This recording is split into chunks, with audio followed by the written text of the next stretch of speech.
नमस्कार दोस्तों। 6 दिसंबर 2025 शाम को 6:45 को दिल्ली में रेड फोर्ट के पास मौजूद सुनहरी मस्जिद पार्किंग नोड से एक Hyundai i20 की गाड़ी बाहर निकलती है। यह गाड़ी लाल किले के पास से सीधा यू टर्न लेकर सीधा वाली सड़क पर आती है। 6:52 पर यह बहुत धीरे धीरे चलकर एक रेड लाइट पर आकर रुक जाती है। वाली रेड लाइट लाल किले मेट्रो स्टेशन के गेट नंबर 1 से बहुत नजदीक है। कुछ ही सेकंड बाद दोस्तों एक बहुत बड़ा धमाका होता है।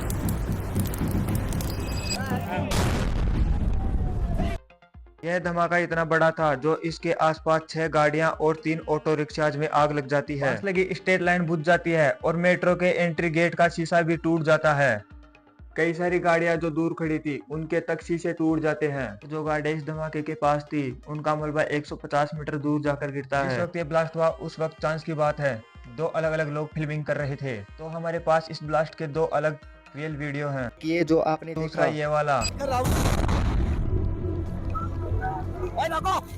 इस वीडियो को थोड़ा स्लो डाउन करके देखेंगे तो आपको दिखेगा ब्लास्ट की इंटेंसिटी इतनी ज्यादा थी। कैमरे में जो कुछ दिख रहा था सब कुछ हिल गया, इतना बड़ा पेड़ तक हिल गया। वहाँ मौजूद शॉपकीपर का कहना है कि इतनी तेज आवाज पहले कभी नहीं सुनी। बहुत भयंकर धमाका था, बहुत जोर से आवाज थी।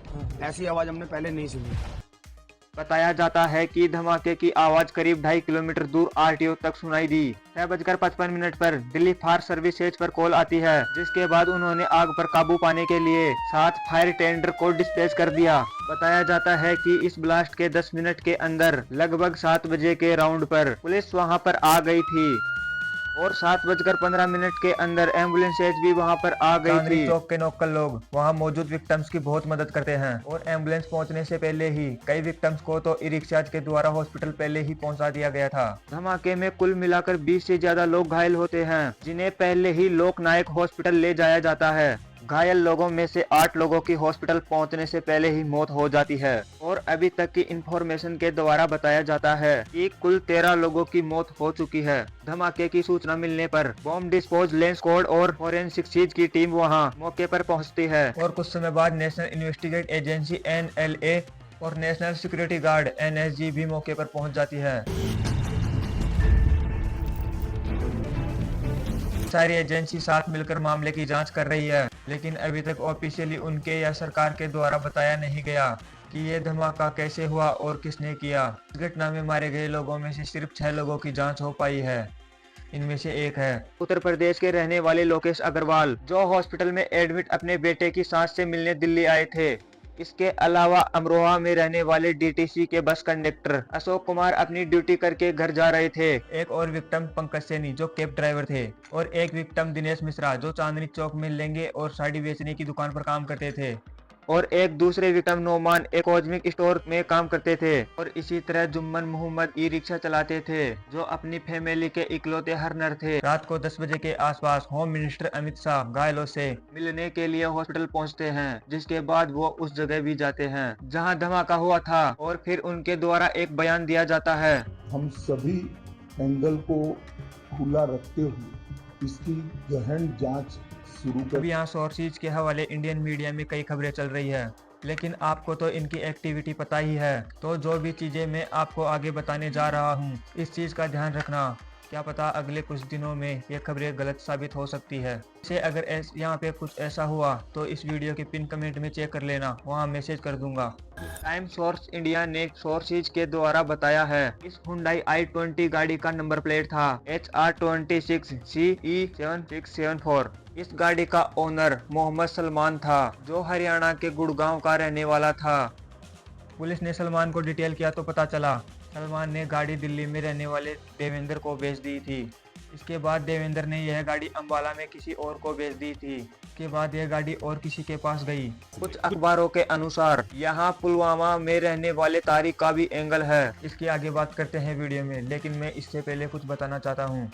इस धमाके के बाद दिल्ली के अलावा मुंबई समेत कई राज्यों में हाई अलर्ट लगा दिया गया है। हालांकि ऑफिशियली नहीं कहा गया है कि ये आतंकी हमला था या एक्सीडेंट, लेकिन कई ऐसी चीजें हैं जो इसकी तरफ संकेत करती हैं, जो सरकार इसे एक आतंकी हमला मानकर ही चल रही है। पहला, दिल्ली पुलिस ने इस मामले में UAPA के तहत एक FIA दर्ज कर दी है, जिसका इस्तेमाल आतंकवाद हमलों में ही होता है। और दूसरा, भूटान के दौरे पर गए प्रधानमंत्री नरेंद्र मोदी ने अपने भाषण में इस धमाके को साजिश बताया है। इसके पीछे के षड्यंत्रकारियों को बख्शा नहीं जाएगा। प्रधानमंत्री ने कहा है इसके पीछे जिसका भी हाथ है उसको बख्शा नहीं जाएगा और इसकी इन्वेस्टिगेट एनआईए के हवाले कर दिया गया है जो एक काउंटर टेररिज्म एजेंसी है। अब इस पूरे एक्सीडेंट को दोस्तों एक फरीदाबाद में एक्सीडेंट से लिंक करके देखा जा रहा है। दरअसल बात क्या है कि 10 नवंबर के दिन जम्मू कश्मीर और हरियाणा पुलिस ने मिलकर कश्मीर में रहने वाले 2 डॉक्टरों को गिरफ्तार किया था। आरोप यह है कि यह डॉक्टर पाकिस्तान के जैश-ए-मोहम्मद और अलकायदा से आसुर गजवात-ए-हिंद (GH) के लिए काम करते थे। असल में कुछ समय पहले श्रीनगर के नौगांव एरिया में जैश-ए-मोहम्मद के पोस्टर लगाए गए थे। इन पोस्टर पर पुलिस और आर्मी को धमकी दी गई थी और जब जम्मू कश्मीर पुलिस ने जांच की तो इसमें काजीकुंड के डॉक्टर आदिल मजील का नाम आया। उस वक्त उत्तर प्रदेश के सहारनपुर में एक हॉस्पिटल में काम कर रहा था। आदिल को सहारनपुर से गिरफ्तार किया जाता है और पता चलता है कि पिछले साल अक्टूबर तक आनंदनाग के गवर्नमेंट मेडिकल कॉलेज में काम करता था। जब पुलिस ने इस कॉलेज में आदिल का लॉकर चेक किया तो उन्हें यहां से एक AK-47 मिली। आदिल के जरिए पुलिस पुलवामा में रहने वाले डॉक्टर मुजामिल अहमद गनाई तक पहुंची जो अभी फरीदाबाद के अल-फलाह यूनिवर्सिटी हॉस्पिटल में पढ़ाता था।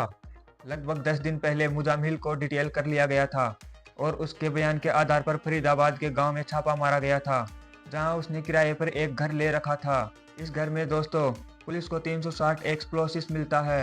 अप्रोक्सीमेटली 360 kg जो है इनफ्लेमेबल मटेरियल बरामद हुआ है जो कि सस्पेक्टेड अमोनियम नाइट्रेट।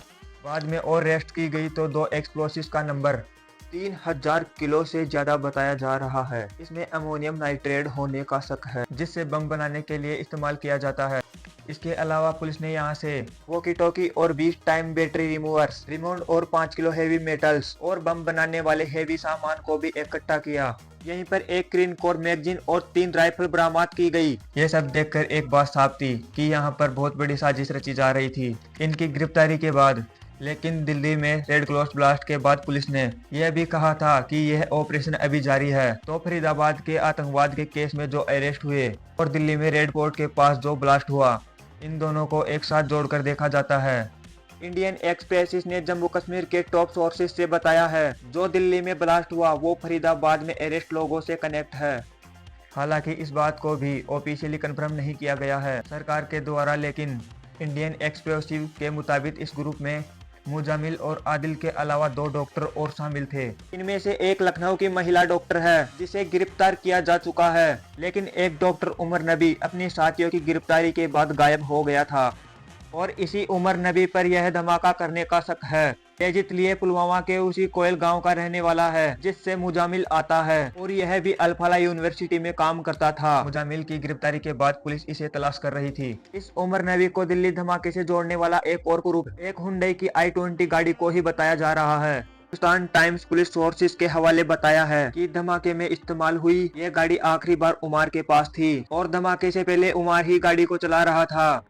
एक सीनियर ऑफिसर द प्रिंट को बताते हैं कि अपनी साथियों की गिरफ्तारी के बाद उमर घबरा गया था और उसने जल्दबाजी में यह धमाका किया और पुलिस यह जांच कर रही थी कि धमाके में मारे गए लोगों में उमर शामिल था या नहीं। इसके लिए उमर की मां का DNA टेस्ट लिया गया है।